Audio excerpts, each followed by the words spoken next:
On est dans une situation où ce qui se passe en Syrie est vu de manière totalement différente selon les États.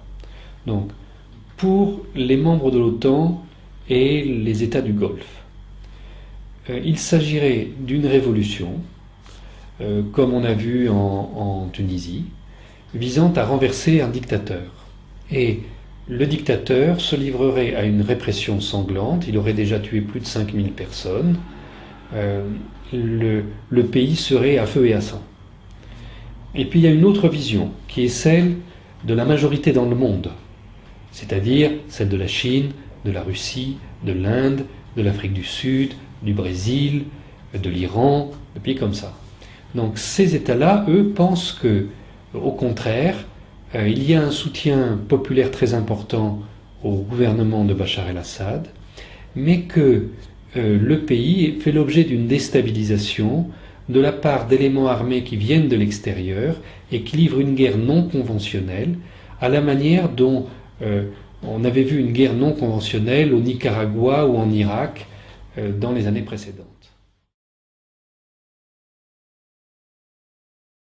La Ligue arabe a déjà pris parti dans ce conflit puisqu'elle a exclu de sa propre organisation la Syrie, qui était pourtant un membre fondateur.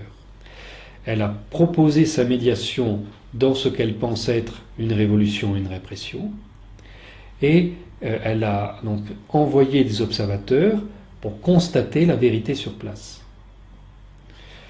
Et donc là, aujourd'hui, la Ligue arabe se trouve dans une situation très difficile, puisque ces observateurs lui indiquent que sa vision des choses est erronée.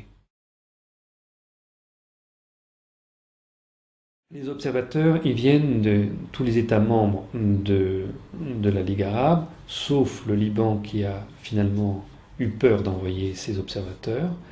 Et ce sont des gens divers, avec des points de vue personnels et des formations très différentes. L'idée qu'on puisse manipuler tous ces gens à la fois est en soi ridicule. La composition même empêche une manipulation. Ensuite, ces gens ont été choisis par la Ligue arabe dans l'optique qui était la sienne. Ils n'ont pas du tout été choisis par la Syrie, qui n'est plus de facto membre de la Ligue. Eh bien parce que si ces observateurs font leur travail normalement, eh bien, ils vont constater ce que le gouvernement syrien dit depuis longtemps et ce que toutes les personnes neutres qui se sont rendues sur place ont pu constater, qu'il y a un système de déstabilisation du pays avec des bandes armées qui viennent de l'extérieur, une guerre non conventionnelle qui est déjà effective, menée par les puissances occidentales dans ce pays, et qu'il n'y a pas du tout de soulèvement de masse et de répression. Alors, il y a bien à des endroits eu des manifestations contre le gouvernement, mais certainement pas dans les proportions qu'on nous dit, mais alors pas du tout. Par exemple, l'autre jour, on annonçait une manifestation de 250 000 personnes à Homs, alors que les gens qui étaient sur place disaient qu'il y avait entre 3 et 4 000 personnes à cette manifestation. Donc il y a un effet de déformation qui est complet. Et les observateurs arrivant sur place ne pouvaient que constater cette déformation.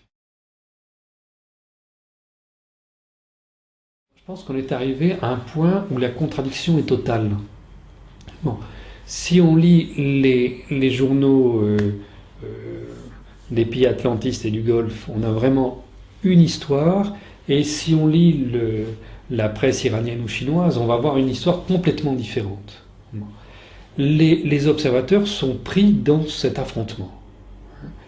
Et comme finalement ce qu'ils voient ne correspond pas à ce qu'on espérait qu'ils verraient, on est forcé de les mettre en accusation maintenant.